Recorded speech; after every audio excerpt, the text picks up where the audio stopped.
Granny mister rod को डांटते हुए कहने लगी कि तुम अपने दुश्मन के साथ दोस्ती कैसे कर सकते हो मिस्टर रॉड। तुमने हम सबके साथ गद्दारी की है। इस बार के लिए मैं तुम्हें माफ कर रही हूँ, पर अगर फिर से तुमने हमारे साथ गद्दारी की तो मैं तुम्हें भी इन तीनों के साथ मार डालूंगी।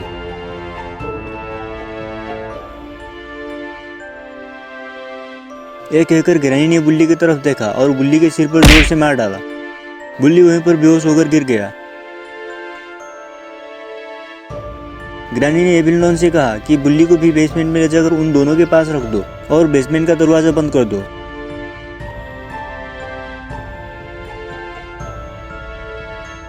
एविलनॉन ने ग्रैनी का कहा मानते हुए बुल्ली को घसीटते हुए बेसमेंट की तरफ ले जाने लगी। मिस्टर रॉड एविलनॉन को बुल्ली को घसीटते हुए बेसमेंट की तरफ ले जाते हुए देखता रह गया।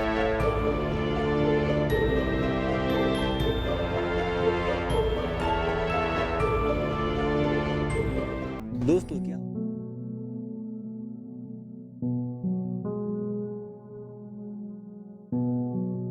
दोस्तों आज संडे का दिन था। एक लड़का सिनेमा हॉल में नाइट शो में केजीएफ चैप्टर 2 देखने आता है। उस लड़के का नाम रोशन होता है।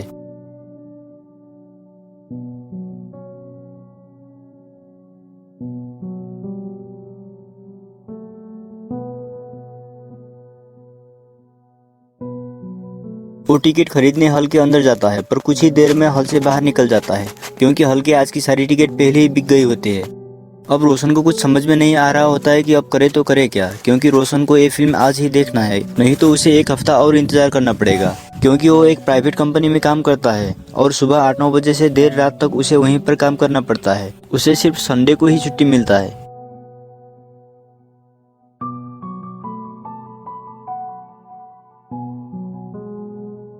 रोशन अब क्या करूं यही सोच रहा होता है कि तभी एक लड़की उसके पास आती है और उससे पूछने लगती है कि क्या आपको भी टिकट नहीं मिला। मुझे भी टिकट नहीं मिला है, पर मुझे ये फिल्म किसी भी हाल में आज ही देखना है, क्योंकि मुझे सिर्फ संडे ही फिल्म देखने के लिए टाइम मिलता है। बाकी दिनों में तो मुझे काम से टाइम ही नहीं मिलता। क्या आप भी ये फिल्म आज ही देखना चाहते हैं? रोशन को लगा कि इस लड़की ने तो रोशन के दिल की बात जान ली और रोशन बोला कि हाँ, मुझे भी ये फिल्म देखना तो आज ही है, पर हम ये फिल्म आज ही कैसे देख सकते हैं? टिकट तो पूरी बिक चुकी है। लड़की ने कहा कि हम दोनों को यहाँ टिकट नहीं मिला तो क्या हुआ, दूसरे हॉलों में तो मिल सकता है ना। इनफैक्ट मिल भी गया है। मैंने ऑनलाइन सर्च किया था अभी कुछ देर पहले। शहर के सारे सिनेमा हॉल्स फुल हो गए हैं, पर शहर से बाहर कुछ दूर में एक सिनेमा हॉल है जहाँ पर अभी भी कुछ टिकट बचे हुए हैं।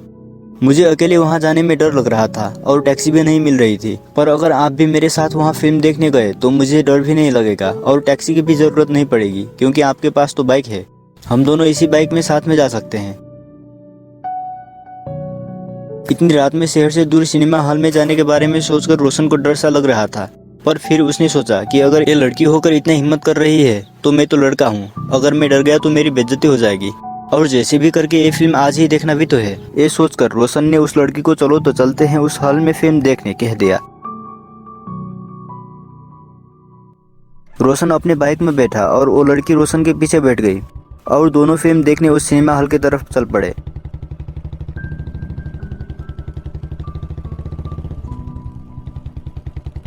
जाते जाते दोनों एक दूसरे के बारे में पूछने लगे। रोशन ने कहा कि मेरा नाम रोशन है, मैं एक प्राइवेट कंपनी में काम करता हूँ। और आपका नाम क्या है, आप करती क्या हो? लड़की बोली कि मेरा नाम जेनिसा है और मैं भी एक प्राइवेट कंपनी में काम करती हूँ।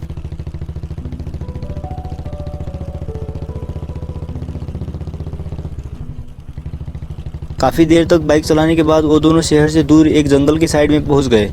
रोशन अभी भी बाइक चला रहा था और उसे बेहद ज़्यादा डर लग रहा था। वो मन ही मन ये सोच रहा था कि इस लड़की ने तो शहर से कुछ ही दूर कहा था, पर हम तो काफ़ी दूर आ गए हैं, कहीं लड़की ने गलत रास्ता तो नहीं दिखा दिया।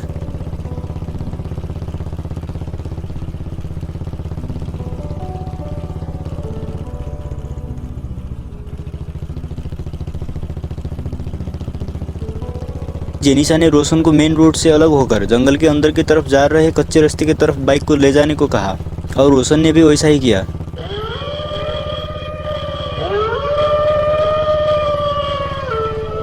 रोशन को अब काफ़ी ज़्यादा डर लग रहा था और वो मन ही मन ये सोच रहा था कि ये लड़की इसे ले कहाँ जा रही है। ऐसे शहर के बाहर जंगल के बीचों बीच भी कोई सिनेमा हॉल कैसे हो सकता है? भला कोई शहर से इतने दूर सिनेमा हॉल बनाएगा भी क्यों? फिर कुछ देर तक बाइक चलाने के बाद आखिरकार वो दोनों उस जगह पर पहुंच ही गए। वहाँ पर तो सच में सिनेमा हॉल था। पर सिनेमा हॉल के बाहर कोई भी इंसान नजर नहीं आ रहा था। शायद सब लोग सिनेमा हॉल के अंदर चले गए थे। दोनों बाइक से नीचे उतरे और जेनिसा ने रोशन से कहा कि तुम जाकर टिकट लो, मैं कुछ ही देर में आती हूँ। रोशन ने ठीक है कहकर हॉल के अंदर जाने लगा।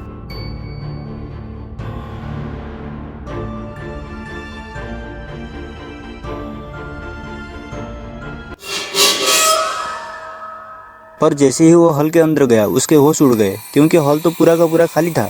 वहाँ पर कोई भी इंसान नहीं था। डर के मारे रोशन की चड्डी गीली तो तब हुई जब उसने हॉल के अंदर किसी इंसान के कंकाल को देखा। वो चीखते हुए हॉल से बाहर निकला।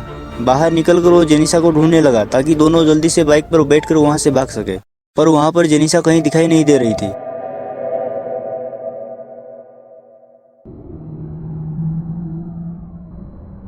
रोशन डरते हुए जेनिसा को ढूंढने लगा, क्योंकि वो जेनिसा को यहाँ अकेले छोड़कर नहीं जा सकता।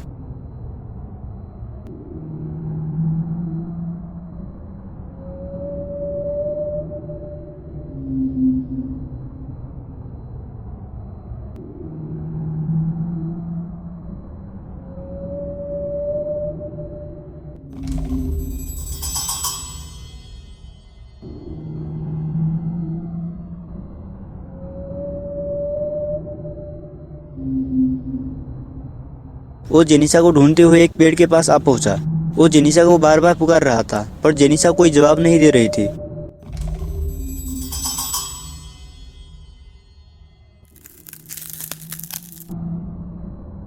तभी उसे लगा कि पेड़ के ऊपर कोई बैठा है, क्योंकि उसने पेड़ के ऊपर से किसी चीज के हिलने का आवाज सुना है। रोशन का डर के मारे जान निकल रहा था। उसने जल्दी जल्दी मोबाइल निकाला और मोबाइल का टॉर्च ऑन किया। उसने पेड़ के ऊपर लाइट मारा।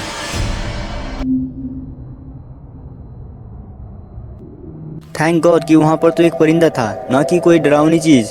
पर वेट अ मिनट, अभी अभी लाइट नीचे की ओर करते वक्त रोशन को क्या दिखाई दिया? रोशन ने फिर से उस तरफ लाइट मारा। ओह माय गॉड, ये नज़ारा देखकर रोशन के डर के मारे होश ही उड़ गए। पेड़ में तो कोई लड़की दूसरी तरफ मुंह करके बैठी हुई है। रोशन ने किसी तरह हिम्मत करके उस लड़की से पूछा कि कौन हो तुम और इतनी रात को इस पेड़ पर क्या कर रही हो? तो लड़की बोली कि मेरा नाम रीना है, मैं कुछ साल पहले यहाँ फिल्म देखने आई थी। तो फिल्म खत्म होने के बाद हॉल के 2 कर्मचारियों ने मुझे कुछ देर रुकने को कहा। जब सारे लोग चले गए तो मुझे हॉल के अंदर ले जाकर मेरा बेरहमी से रेप किया और अंत में एक ईंट से मेरे मुंह पर मारकर मुझे मार डाला। मैं बचने के लिए कितना चीखी चिल्लाई थी, पर मुझे बचाने कोई नहीं आया। तब से यहाँ जो कोई भी आता है मैं उसे मार डालती हूँ।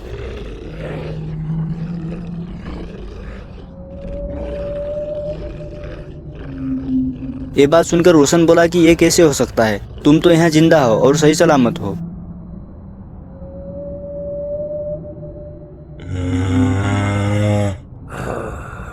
ये बात सुनकर वो रोशन की तरफ पलटते हुए कहने लगी, मैं जिंदा नहीं हूँ, मैं तो उसी दिन मर गई थी और भूत बन गए थे। अब मैं तुम्हें भी जिंदा नहीं छोड़ूंगी। ये कहकर वो भूतनी पेड़ से नीचे कूद गई। भूतनी को अपने ठीक आगे देखकर रोशन बेहद ही ज्यादा डर गया। वो जैसे तैसे करके वहां से अपने बाइक की तरफ भागने लगा और भूतनी उसके पीछे पीछे आने लगी। रोशन की नज़र सिर्फ उसके बाइक पर ही थी और वो तेजी से भाग रहा था। तभी वो किसी से टकराया। शायद वो भूतनी आगे पहुंच गई होगी, ये सोचकर रोशन के पसीने छूटने लगे।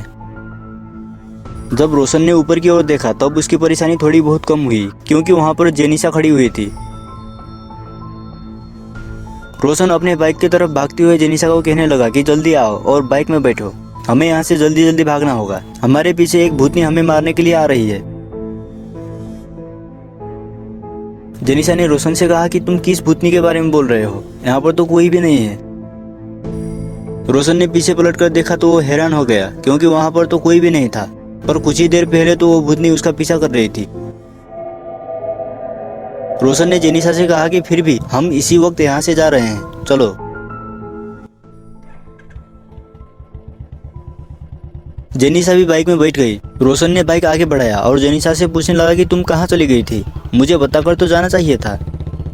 जेनिसा ने कहा कि मैं सुसु करने गई थी। सुसु करने भी क्या तुमसे पूछकर जाती? रोशन ने कहा ठीक है, पर तुम मुझे इस हॉल में क्यों लेकर आई? यहाँ कोई फिल्म चलना तो दूर, लगता है कि कई वर्षों से इस हॉल में कोई आया भी नहीं है।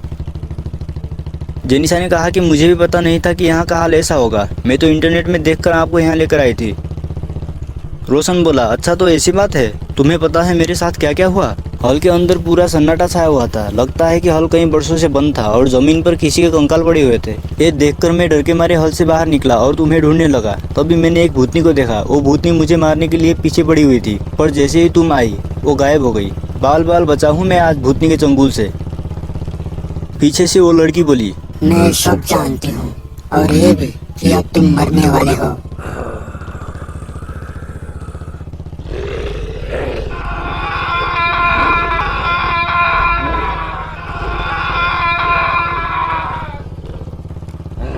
दोस्तों आप लोगों को ये वीडियो कैसा लगा? अपना प्यारा सा कमेंट नीचे कमेंट बॉक्स में कमेंट करें। हम सभी के कमेंट का रिप्लाई करने की पूरी कोशिश करेंगे।